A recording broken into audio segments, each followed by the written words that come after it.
പാണക്കാട് കൊടപ്പനക്കൽ തറവാട്ടിൽ നിന്നുള്ള ഒരു തങ്ങളും മേലിൽ ഒരു കച്ചവട സംരംഭത്തിന്റെയും ഒരു സ്വകാര്യ കമ്പനിയുടെയും സ്വകാര്യ വ്യക്തികൾ ഉണ്ടാക്കുന്ന വിദ്യാഭ്യാസ ട്രസ്റ്റുകളുടെയും ചെയർമാൻ പദവിയിൽ ഇരിക്കാൻ പാടില്ല. കാരണം അവരെ വിശ്വസിച്ചാണ് പലരും ഷെയർ കൊടുക്കുന്നത്. എന്നിട്ട് ആ ഷെയർ നഷ്ടപ്പെടുകയാണ്. അങ്ങനെ പല സംരംഭങ്ങളും ഉണ്ട്. അതിനെ സംബന്ധിച്ച് ഞാൻ പ്രത്യേകമായിട്ട് പറയേണ്ടതുണ്ടോ? നിങ്ങൾക്കറിയാമല്ലോ അല്ലേ?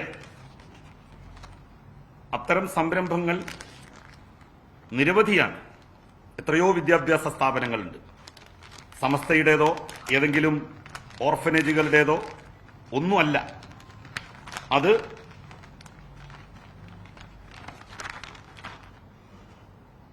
പല പല സ്ഥാപനങ്ങളുടേതായിട്ടാണ് സ്വകാര്യ സംരംഭങ്ങൾ. ആ സംരംഭങ്ങളുടെ അത് ഞാനിപ്പോൾ പറയുന്നില്ല, സ്ഥാപനങ്ങളുടെ പേരുകൾ പറയുന്നില്ല. ഇനി അതുകൊണ്ട് അവർക്കൊരു മോശം വരണ്ട. പക്ഷെ തങ്ങന്മാര് അതിൻ്റെയൊക്കെ ചെയർമാൻ പദവികളിൽ നിന്ന് മാറി നിൽക്കണം. ഇത് ഹാരിസിന്റെ മാത്രം പ്രശ്നമല്ല എന്ന് ഞാൻ പറഞ്ഞു. ഇത്തരത്തിലുള്ള തട്ടിപ്പുകൾ വ്യാപകമായിട്ട് നടക്കുന്നുണ്ട്. അതിന്റെ ഭാഗം തന്നെയാണ് MC കമറുദ്ദീനിൽ തുടങ്ങി PK ഫിറോസ്. അദ്ദേഹവും മുസ്ലിം യൂത്ത് ലീഗിന്റെ സംസ്ഥാന ജനറൽ സെക്രട്ടറി എന്നുള്ള നിലയിൽ ഒരു കൂലിയും വേലയുമില്ലാതെ നടക്കുകയാണ്. അദ്ദേഹം വലിയ സ്വത്തിന്റെ ഉടമയായിട്ടുണ്ട്. കോടി വിലമതിക്കുന്ന വീടുണ്ടാക്കിയിട്ടുണ്ട്. ആഡംബര വീടാണ്. 3100 സ്ക്വയർ ഫീറ്റർ വീടാണ്. അപ്പൊ അത് സംബന്ധമായിട്ട് വിജിലൻസ് ആൻഡ് ആന്റി കറപ്ഷൻ ബ്യൂറോക്ക് ഒരു പരാതി നൽകുന്നുണ്ട് ഈ തട്ടിപ്പിനെതിരായിട്ട്. ആ പരാതിയുടെ കോപ്പി നിങ്ങൾക്ക് എല്ലാവർക്കും തരും. ആ പരാതിയിൽ അദ്ദേഹം വാങ്ങിയിട്ടുള്ള സ്വത്തിന്റെ എല്ലാ വിവരങ്ങളും അടങ്ങുന്ന ആധാരമുണ്ട്. അതുപോലെ തന്നെ വീടിന്റെ സർട്ടിഫിക്കറ്റ്, ബിൽഡിംഗ് സർട്ടിഫിക്കറ്റ് ഉണ്ട്. അതുപോലെ തന്നെ കൊട്ടാര സമാനമായിട്ടുള്ള വീടിന്റെ ഫോട്ടോയുണ്ട്. അപ്പൊ നിങ്ങൾ ഇതൊക്കെ ഒന്ന് അന്വേഷിക്കണം. എന്താണ് പണി? ഇത്ര വലിയ സമ്പത്തിന്റെ ഉടമയാകാൻ ഇവർക്കൊക്കെ എവിടെ നിന്നാണ് പണം? ബ്ലൂ ഫിൻ എന്ന് പറഞ്ഞ് ഒരു വില്ല പ്രൊജക്ട് PK ഫിറോസ് ഇപ്പൊ ആരംഭിച്ചിട്ടുണ്ട്. അതിന്റെ ആദ്യത്തെ ഫ്ളാറ്റിന്റെ വിതരണോദ്ഘാടനം PK കുഞ്ഞാലിക്കുട്ടി സാഹിബാണ് നടത്തിയത്. കുഞ്ഞാലിക്കുട്ടി സാഹിബെങ്കിലും ചോദിക്കണ്ടേ ഇയാളോട്? ഒരു ഫ്ളാറ്റ് പ്രൊജക്റ്റൊക്കെ തുടങ്ങണമെങ്കിൽ എത്ര രൂപ വേണം? അതൊക്കെ എവിടെ നിന്നാണ് കിട്ടുന്നത്? വല്ല ബിസിനസ്സും ഉണ്ടോ? നാട്ടിലുണ്ടോ? വിദേശത്തുണ്ടോ? ഈ ബിസിനസ്സിലൊക്കെ ഷെയർ കൂടിയിട്ടുള്ളത് എവിടെ നിന്നുള്ള പണം കൊണ്ടാണ്? ഇതൊക്കെ അറിയണ്ടേ? നമുക്ക് അറിയാനുള്ള താല്പര്യം ഉണ്ടാവൂലേ?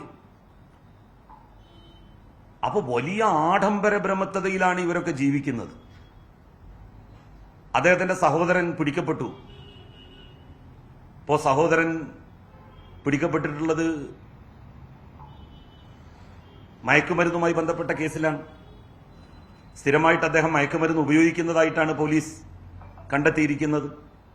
ആ വിവരം പോലീസിനോട് പറയാൻ ഫിറോസ് തയ്യാറായിട്ടില്ല. അപ്പൊ അദ്ദേഹവുമായിട്ട് ഫിറോസിന് വല്ല സാമ്പത്തിക ഇടപാടുമുണ്ടോ എന്നുള്ളതും അന്വേഷിക്കേണ്ടതായിട്ടുണ്ട്. അതിന് narcotic bureau, national narcotic bureau എന്ന് പറയുന്ന സ്ഥാപനത്തിനും ആ കാര്യത്തിൽ പരാതി നൽകുന്നുണ്ട്. ഇതൊക്കെ പുറത്തു കൊണ്ടുവരേണ്ടതുണ്ട്. ഇങ്ങനെയുള്ള കള്ളത്തരം ചെയ്യുന്നവരെ പിടികൂടണം. മുസ്ലിം ലീഗിന്റെ നേതൃത്വത്തിൽ ഇരുന്നു കൊണ്ടാണ് ഇവര് ഇതൊക്കെ ചെയ്യുന്നത് എന്നുള്ള കാര്യം ഇവർ ഓർക്കണം. ഇപ്പൊ ഞാൻ ജില്ലാ പഞ്ചായത്ത് മെമ്പറായിരുന്നു, ഞാൻ MLA ആണ്, ഞാൻ 5 വർഷം മന്ത്രിയായിരുന്നു. നിങ്ങളൊക്കെ എന്റെ വീട്ടിന്റെ അവിടെയൊക്കെ വന്നിട്ടുണ്ടല്ലോ. ഞാൻ വെച്ച ഒരു ജീവനക്കാരന്റെ വീട് കണ്ടെത്താൻ വേണ്ടിയിട്ട് നിങ്ങൾ എത്രയോ ശ്രമിച്ചു. ഒരു തോട്ടക്കാരനെ വെച്ചു എന്നും പറഞ്ഞിട്ട് അയാളെ വീട് കണ്ടെത്താൻ വേണ്ടിയിട്ട് എല്ലാവരും കൂടിയാണ് വന്നത്. അപ്പൊ നിങ്ങൾ കുന്നമംഗലത്തിഞ്ഞൊന്ന് പോണം എല്ലാവരും കൂടി.